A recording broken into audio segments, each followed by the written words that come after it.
The views and opinions expressed on this program are those of the participants and do not reflect the views of BronxNet or the program underwriters.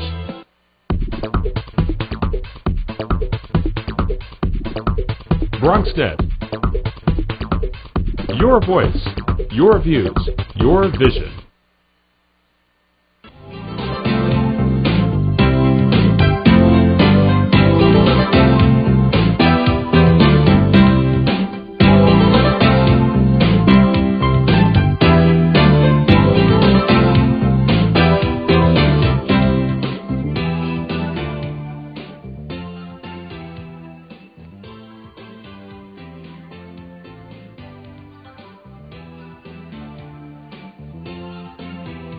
Season of Health Feed, and also extend our best wishes for a healthy and prosperous new year.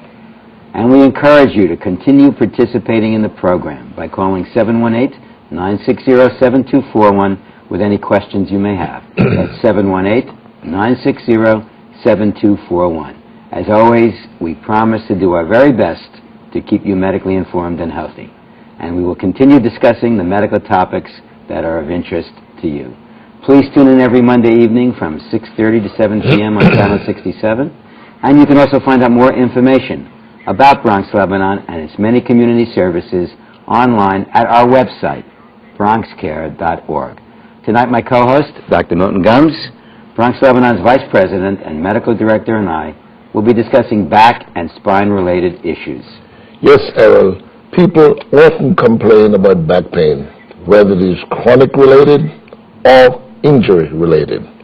And joining us this evening is Dr. Joshua Auerbach, Chief of Spine Surgery at Bronx, Lebanon's Hospital Center, Department of Orthopedics. Dr. Auerbach is also an assistant professor of surgery at the Albert Einstein College of Medicine in the Bronx, and he is an expert in the field that we're going to talk about tonight. So, Dr. Auerbach, welcome. Thank you.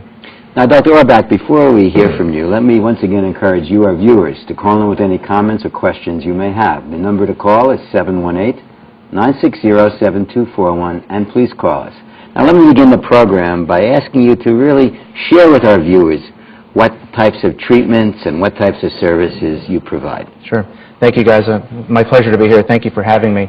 Well, first of all, the type of pathology, the type of disease that you can see as a spine surgeon really ranges from problems at the base of the neck down through the middle of the thoracic spine and all the way down into the low back. So very commonly the patients will present with neck pain or radiating arm pain. You can have thoracic or middle of the back pain, and most commonly, what we most commonly see is pain in the low back. Right. Okay? Very commonly we'll see patients come in with sciatica, which is a pinched nerve, and most commonly they'll present with pain right in the low back region, and sometimes it travels down the back of their leg and causes numbness and tingling and cramping kind of pain. So we really, as a spine surgeon, you see problems that patients complain of really from the base of the neck all the way down to the back and end of the legs as well. Okay. So can you describe in more detail some of the routine treatments as well as the complex procedures that you do for these patients? Sure. Routine and then more complex. So for the most routine problems, the vast majority of problems in spine surgery don't actually require surgery. So for most patients that come in with an acute disc herniation or a pinched nerve in the neck or a pinched nerve in the low back, very commonly these patients can get better on their own with medications and with physical therapy and with rest. So for the most part, and this is our most conservative treatment, and for the most part this is very, very effective, and very rarely does this kind of a problem need to go to surgery. So when do you go? When do you go from what you said just now, to the surgery, and give me a little idea of the different types of surgery and when? Sure. So if we talk about the low back, for example, Okay. very commonly if you have a pinched nerve in your back, there's really 5 types of things that we can do to try and calm the nerve down if a nerve is being pinched from a disc herniation. Yeah. We can wait it out and see if this is just going to get better with time. We can provide different medications and try and calm the nerve down, anti-inflammatories. Yeah. And very commonly we do even a short period of bed rest and have people just hang out for a couple of days and try and get the low back spasms to rest. We very commonly prescribe physical therapy. And when those... But you can't have physical therapy when you're lying in bed. That's exactly right. In the acute phase, what we commonly do is have patients wait it out for a couple of days, usually 2 days. The research has shown that if you are on bed rest for more than 5 to 6 days, you're not doing your back any good. So people want to stay low-key and really give their back a chance to rest. The literature and the data has shown that any more than 2 days of rest really doesn't do any good for you. So after 2 days of rest with some medications, very commonly at that point we'll start to prescribe physical therapy to start strengthening. How long physical therapy? Typically we'll do 2 to 3 times a week for a program of 6 weeks. And it's not just your normal therapy, just with acupuncture and with massage. What we typically recommend is a program of core strengthening, of where we work on strengthening the belly muscles and on strengthening the back muscles so you can stabilize the spine and to try to prevent any further problems from breaking down. So surgery is after 6-8 weeks? Well, usually about 90% of patients who have a disc herniation like this don't end up requiring surgery. Whether it's the therapy, medications, rest, sometimes they even get an epidural steroid injection. Really, only after those do we typically recommend a surgery if the patient's pain really hasn't abated by that point in time. So you're not rushing into surgery? No. Okay. There are situations that are emergencies. So sometimes patients have acute weakness where they can't even move their foot, or sometimes they have more significant problems where they lose control of their bowel or their bladder function. Those are surgical emergencies, and they can also be coming from a disc herniation. Those are very different scenarios. Those are problems that a patient would need to go to the emergency room right away, and very commonly those do need a surgery. But for your very standard back pain with leg pain, we can treat that conservatively. Now, what would be an example of a very complex surgery? So a very complex surgery, for example, would be a scoliosis surgery. So lots of young children and adults can come in with a scoliosis or a curvature of the spine. And that can be very complex because not only do you have a curve of the spine that can be causing pain in the back, but also with the curve, sometimes those nerves can be pinched, and that can also cause numbness and tingling and cramping, pain going down the legs. So those problems can be very complex and can be very disabling to patients. Now, can you describe for our viewers what scoliosis is and how effective this treatment is in addressing the problem? Sure. So for children with scoliosis, what this is, it's a curvature of the spine. And when I say curvature, it's, again, you can be looking head-on at a patient, and their back has usually an S or a C-shaped kind of curve to it. And this can actually cause a child's shoulders to be tilted back like this. It can cause their hips or their pelvis to be off-centered. And very commonly they can see asymmetry, or things don't look even when they look in the mirror, and they can see their breasts are asymmetric, their shoulders are off-level, and their hips can be off-level. And what this reflects is a curve that is actually progressing in nature and can be getting bigger and bigger. I guess I have a provocative question, because is it true that heavy backpacks can cause scoliosis, or is it a problem that is inherited? That's a great question, and I get that question at least once or twice a week. And the literature is very clear that backpacks themselves, the weight that children are carrying with their bags, do not actually cause the scoliosis. However, it can actually make the patient's symptoms worse. So very commonly, scoliosis is associated with back pain and discomfort. And what happens is if you wear your backpack and you sling it over your shoulder and you've got 40 pounds on your shoulder, that can make your back pain much worse. So irrespective of the scoliosis, a backpack can make your back pain much worse. Now, in terms of the scoliosis itself, how do you avoid surgery for it? Are there treatments that can be employed that will prevent it altogether from needing surgery, prevent the person from having to go to surgery? Well, so often in medicine and orthopedics, prevention is key.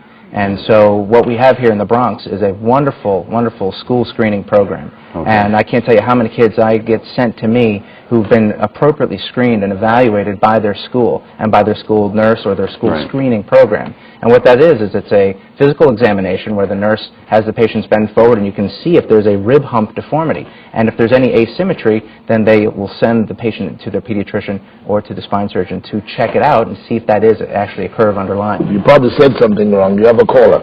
Sarah, you're on the line. You have a question for Dr. Auerbach. Are there certain mattresses that are better for your back than others? I didn't hear that. There's certain mattresses. Okay, good. Well, the quick and dirty answer to that question is that whatever mattress is going to make you feel best, that's the one that you should go to.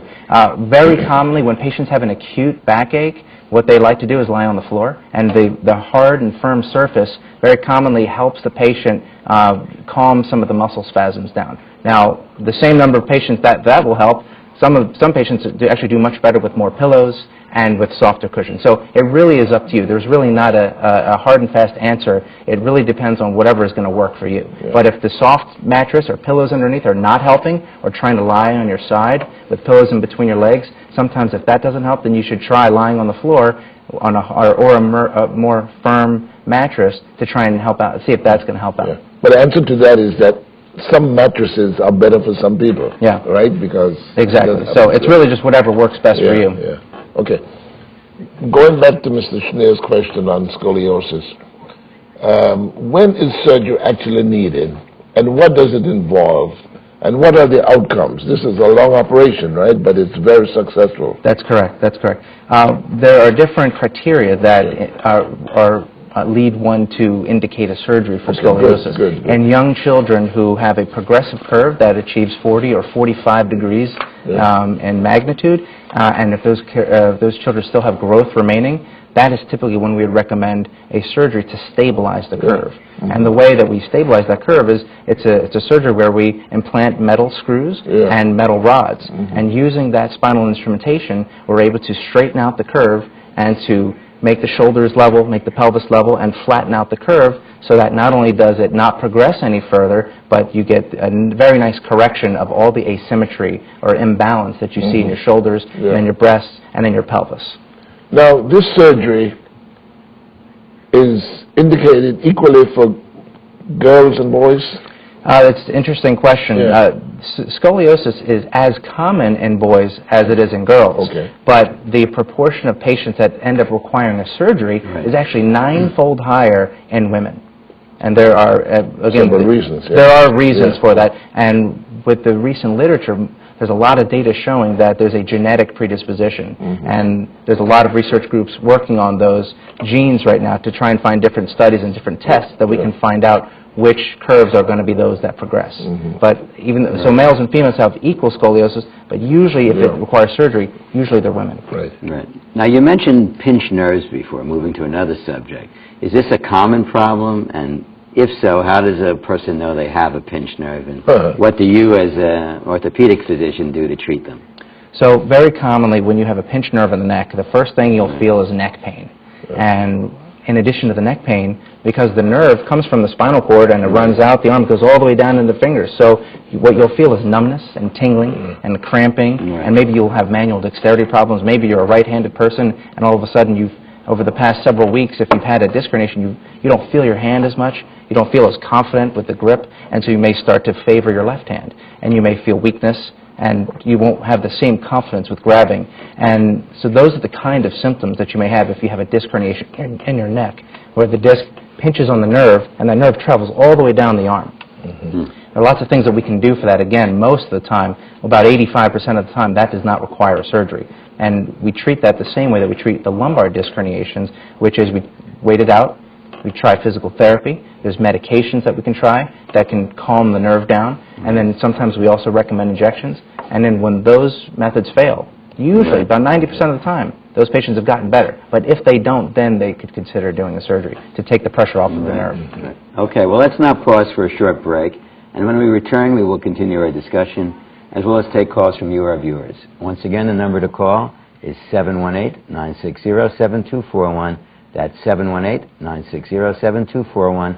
And please call us.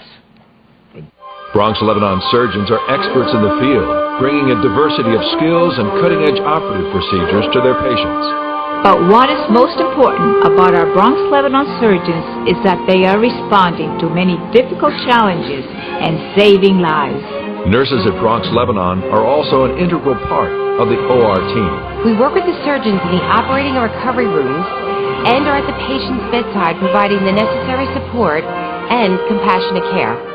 In the ICU, our critical care specialists evaluate, treat, and monitor patients until they're strong enough to be transferred to a med-surg floor. Sometimes surgical measures are necessary to breathe life back into patients, and ear, nose, and throat surgeons are called into action. Bronx Lebanon's oral and maxillofacial specialists are widely acknowledged for their expertise in all types of dental surgery. From tooth extractions under intravenous sedation, the emergency treatment of facial injuries, to innovative implant procedures, we are clearly placing smiles for miles in the Bronx. Bronx Lebanon is also leading the way in cardiology, dermatology, internal medicine, infectious diseases, neonatology, nephrology, neurology, pediatrics, family medicine, pathology, psychiatry, and radiology. And its Bronx Care Network, including the soon-to-be-completed ambulatory care facility, is fulfilling the hospital's essential role as doctor to the community. Welcome back to HealthBeat. We come to you live on BronxNet every Monday evening from 6:30 to 7 p.m. Please call us at 718-960-7241 with any questions you may have, and we will certainly do our best to answer them. That's 718-960-7241. Now let's continue our discussion. Dr. Auerbach, a question we frequently ask our panelists is to share with our viewers their respective backgrounds. And in your case, what we'd like to ask you is what got you interested in orthopedics and how did you pursue that interest? Sure. Well, I was at undergrad at Yale University, and while I was there, I had the privilege to study neuroscience and major in neurobiology and learn about the brain and the spinal cord and all the nerve roots. I then went to Mount Sinai School of Medicine and performed lots of research there and really got exposure to the spine and spinal anatomy. And to me, that was just a fascinatingly complex and elegant system. It was by far the system that interested me the most. And it was that led me to where I went to University of Pennsylvania for my orthopedic surgery residency, and it was there where I really got to treat spine patients firsthand and really get to see just the benefits of doing spine surgery and how quickly you can make some people get better and just the unbelievable relief that you can provide for patients in such a quick turnaround. For me, this was one of the most important reasons why I ended up choosing spine surgery. It's just, if you take the pressure off someone's nerve root in the neck or in the low back, you see patients' pain relief immediately. And this was just a really, really important time for me when I was in residency. I got to see just how quickly and how unbelievably powerful this surgery could be for people to get them back to functioning and back to their lives. So you've had many years of training in this area. Oh, sure. 6 years of residency in orthopedic surgery, and then I did my adult and pediatric spinal reconstructive fellowship at Washington University in St. Louis. And that's where you sort of hone your skills for spinal surgery and learn all the complexities of cervical spinal surgery, lumbar spine surgery, and complex adult and pediatric scoliosis. Okay, moving back to a question that you covered fairly well, but I want to get to it again. When do you do surgery for the pinched nerve? What are the alternatives? We talked about it already, but go again. Sure. So again, the vast majority of patients will not require surgery for this condition. Again, there's rest, anti-inflammatory medications, nerve medications, all kinds of different medical avenues to treat the patient's pinched nerve. Physical therapy is a wonderful outlet to try and get patients back and to buy some time, and hopefully that nerve will calm down. And then again, if that doesn't work, then we typically will recommend injections. And sometimes patients don't want an injection; they'll opt for surgery because this pain can be severe, it can be disabling, and it really impacts on someone's life. And some people, after they've tried these other measures, have said, "Doc, let's just." And you said about who needs surgery. You mentioned it already, but just go again. Who needs surgery acutely? Because I don't want the patients to get the impression that every patient with back pain gets surgery. Oh, but absolutely. there are some who require surgery. And I don't want them to be late when they... Exactly. Well, when talking about the cervical spine, there are certain emergencies. For example, if there's a significant or severe neurological deficit, a huge pinched nerve where it's causing real weakness of the arm or constant numbness and where they really can't even move the arm, that's a very... we have a much lower threshold to recommend a surgery in that kind of a patient because that nerve damage could be permanent if it's not fixed. Other times, if the disc herniation is pinching on the spinal cord itself, that can cause very severe problems because that means you have pressure on your spinal cord, and that can cause you to have very altered walking and balance problems, and it can also cause you to lose control of urine and stool, which again are very significant and severe problems. So those patients would again need to be treated much more urgently. Okay. What are the risks of the surgery to the patient? Can you share some of those? Of course. A lot of people are very concerned about the risks of any surgery, let alone a spinal surgery. But I think with the proximity to the nerve roots, with being so close to the spinal cord and so close to the nerve roots, naturally it does give patients a fair amount of angst. But the beautiful thing about what's evolved over the past 15, 20 years is we've really evolved our techniques in spinal cord monitoring and in the ability for us to monitor the integrity of the spinal cord while we're doing the surgery. This dramatically improves the safety of the surgery. So if there's an impending neurological deficit, we're able to detect this during the surgery and not after the surgery. And if there's a problem there, that we can treat and address the problem while we're there, as opposed to waiting until afterwards. So these are advances that have dramatically improved the safety of this surgery, which is already very, very effective. Now, how long is the surgery itself? What is the range in general? Well, that's all depends on the type of a disease that you have. From the simplistic to the most simple and the shortest surgeries are typically the one-level cervical cases or the lumbar discectomy cases. Those are small incisions where we're just going in and we're taking the pressure off the nerve. And in the case of the neck, we're putting in a block of bone graft and plate and screws to hold the motion segment together. Those surgeries typically take around an hour or so. The longer surgeries are the pediatric or the children's scoliosis cases. They can take several hours, anywhere between 4 to 6 hours, because it takes a little while to get all the instrumentation in and to do this very significant surgery. Okay, there's a lot of controversy about spinal fusion. What is it and when is it necessary? Okay. You're right. There has been a lot of recent negative press on spinal fusion surgery, but the most important thing to know is that when spinal fusion surgery is recommended, it is in my hands and in our practice and the way we do it is absolutely needed. The controversies are surrounding when fusion is done for indications that are not proven by the literature or not solidly scientifically backed by the literature, and that's not what we're doing at Bronx Lebanon Hospital Center. What we do is we, first of all, never recommend surgery unless it's needed, and we never recommend a fusion unless it's absolutely needed. The types of conditions that require a fusion are if there's instability or if you have two vertebral segments like this and if they're slipped, that if the spine is unstable, that's just one example of an instability. Very commonly, and the literature very strongly supports the use of a spinal fusion to stabilize that spine, which otherwise may progress. Okay. Well, with that, you have a caller. Faye, you have a call? Faye? For temporary relief, do you recommend over-the-counter pain creams? For temporary relief, do you recommend over-the-counter medication? Did you have an idea of what medication? Just anything over the counter? For pain, for example, icy hot, to relieve maybe a muscle pain or back pain. How do you feel about over-the-counter medication? You don't, okay. I think those are great options.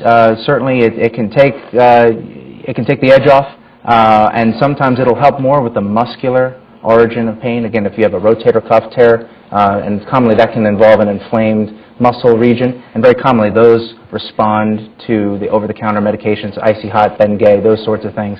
But if someone's got a disc herniation or commonly neck pain and low back pain, the best treatment over the counter is really naproxen, Advil, Motrin, some of the anti-inflammatory medications. That's the first line treatment that's really easy to get to. You don't need your doctor for that, and those are medications you can pick up at your local pharmacy. Now, how do individuals in our community gain access to your service, or are they often referred by other physicians?